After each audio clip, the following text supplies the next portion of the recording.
Pisces, welcome to your extended. I thought you would appreciate an intuitive look at January. I feel like you covered so much in the all signs video, and your general video was very short, but it's interesting. Sometimes I feel like either Pisces completely get me or not at all. It's like I don't need to explain myself at all, or you guys can completely misjudge me. So oftentimes what you mistake as like me waiting too long or the brevity of the reading is really just me hoping that I can find a way into your energy and not get really confused, because it is a big responsibility. I don't want to tell you something that Pisces energy is drawing out of me as opposed to what it should be, which is an accurate and honest reflection of your energy. So let's talk about Jupiter now that it's moved. Jupiter in Aries is great, okay? We know that it's going to be great, especially if you're a Pisces rising, for work. But maybe it's worth speaking of that, you know, about the disruptive side of it, because that's what the Emperor in the Tower looks like to me. So how can Jupiterian energy in that house of work, or just Jupiter in Aries, how can it go wrong? Well, simply put, it's already a really expansive energy. It's already taking up all the space in the room. Here comes Jupiter, which only knows how to expand.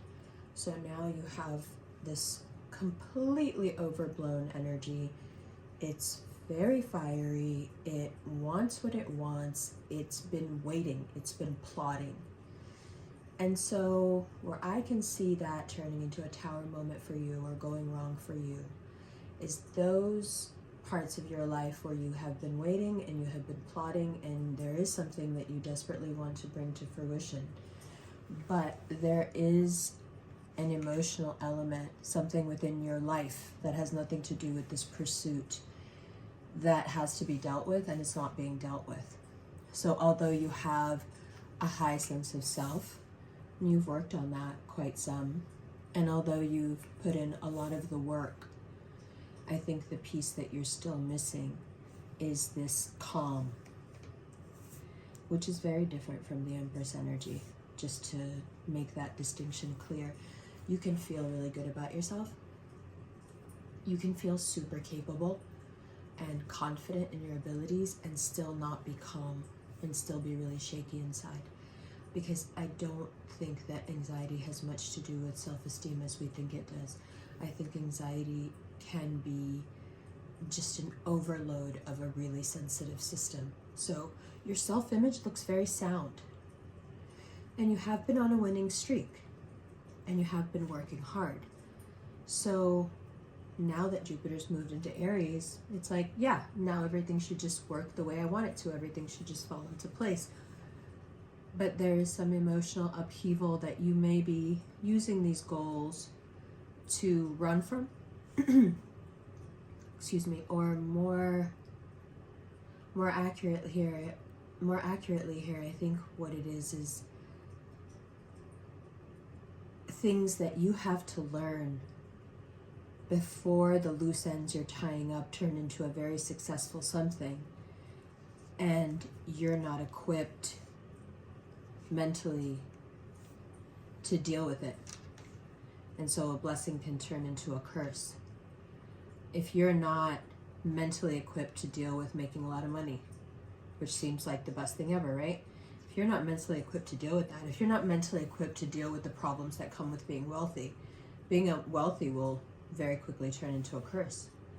In the same way, these unfinished projects that you've been working on for most of the month, them coming to fruition means even more good luck for you and even more success. Now, if you are the type of Pisces, that needs someone to share their success, needs someone to hold their hand through life, and you don't have someone right now, this may even make you a little bit sad, right? Like, damn it, like, success sounds great, even more success sounds great, but like, I'm lonely, right? So for a lot of you, that's what this is here. it's reaching higher and higher heights and being inspired and feeling this Jupiterian energy come in, and you can feel how you're just bathed in good luck and love, and yet what good is it if you feel so alone? So those of you who may be in that space right now, you can see how receiving even more money or even more work would upset you, because on any other day or in any other circumstance that would be really good news. But if you have the type of personality where good news or happiness is only real when it's shared, which is not a bad thing, then a good time, a lucky time, can quickly turn into a melancholy time, a time filled with solitude. Now the Four of Swords is reading you a little bit here. The Four of Swords is saying, yeah, okay, a little bit of solitude, but that depends on how you categorize it. The Four of Swords is not lonely. No, he needs some rest. He needs rest like the dead. He needs to sleep like the dead for a little while, just to get his head right. So what you may be categorizing as solitude may be a very necessary period of being alone, because you simply need the rest, the mental rest.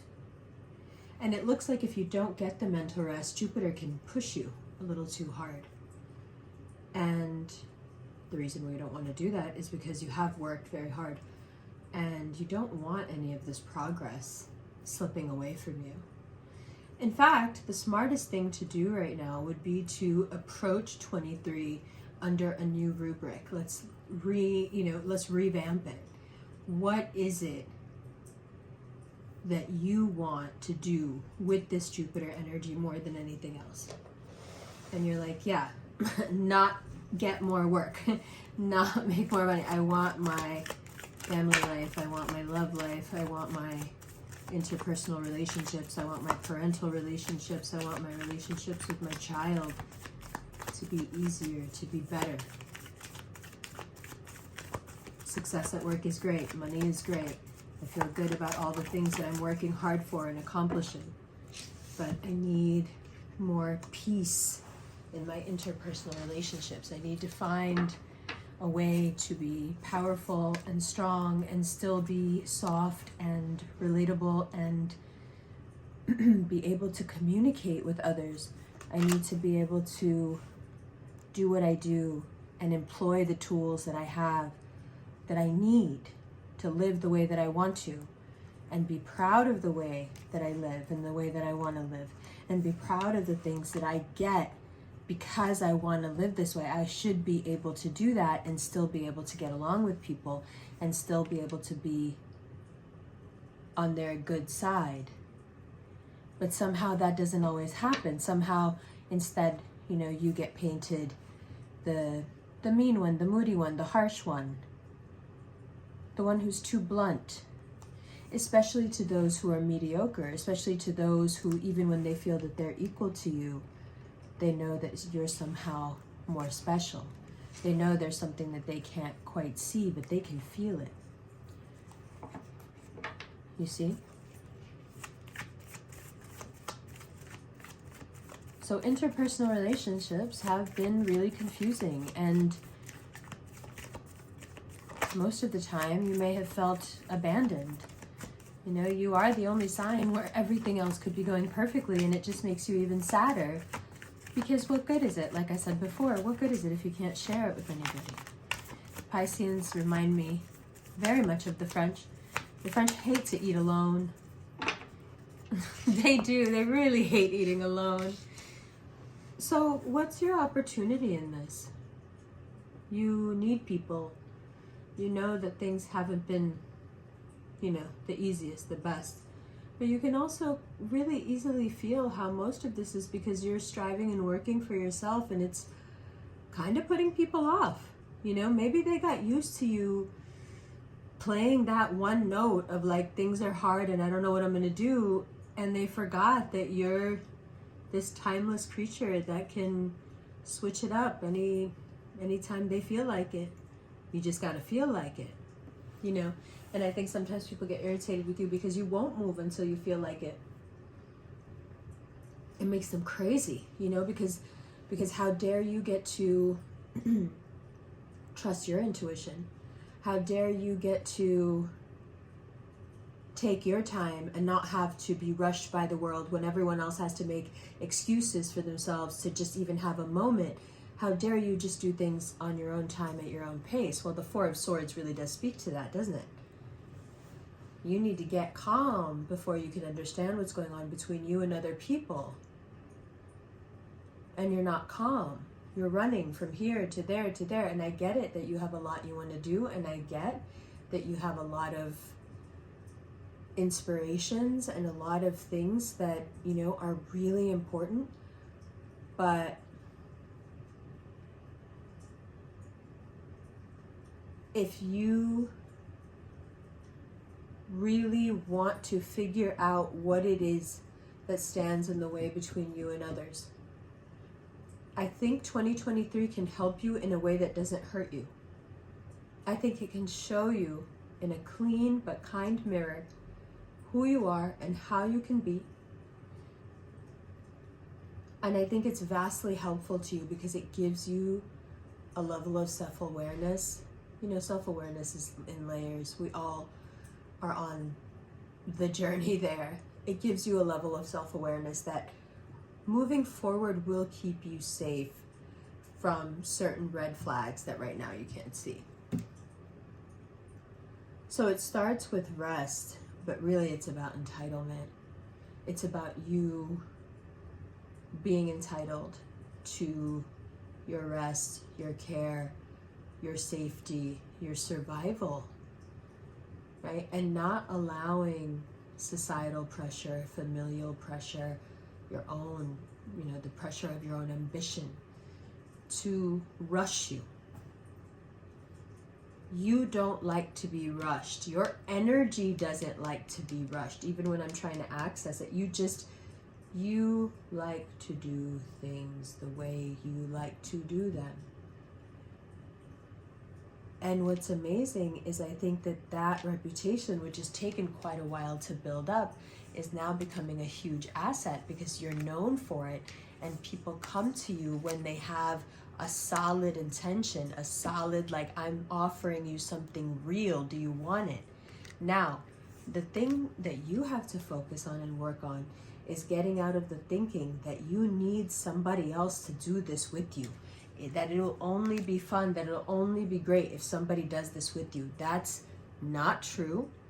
And honestly, I think it's a way that you hide because otherwise you'd have to fix your ineffective communication.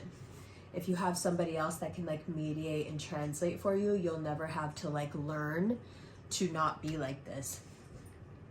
And so I think that's another reason you'll keep someone around. But this is all about tearing down to the foundation and building back up. So you should see this. You should see this from the outside and see how it can be. So you can break all this down and start from the beginning again. Yes, it can be a little bit harsh. Yes, it does require you to, you know, think very much outside the box. It will bring up some nostalgia, of course. You know, some pain, of course. Some regret, of course. Something that you're hiding, you know, something you really don't want to talk about, of course. But it's going to make it all make sense. Oh, no wonder I like that kind of person. And then behind all of that is your power animal, is your spirit animal right there. That's saying, okay, now that you figured this out, come back here behind the black and the white and behind the moon and everything else. And Four of Swords, sit on it, meditate, think. Let yourself be. And I think in the interim, money, as it keeps picking up, inshallah, your ambitions are growing in a healthy way. And hopefully, we don't have a repeat this coming year of this sort of obsessive betrayal where someone gets really close to you and then wants to take something from you. And then when they can't have it, they become very upset and they start to talk about how you betrayed them. It's possible. It's possible this coming year. So anyone who right off the bat strikes you as being really sad, or, you know, they just like every time you talk to them, the first couple of times you see them, it's like they're just complaining and everything's wrong and it's always been wrong and none of it's their fault. It was such and such at work and such on the train. Yeah, you need to get away from that person. We're not replacing shitty friends with new shitty friends.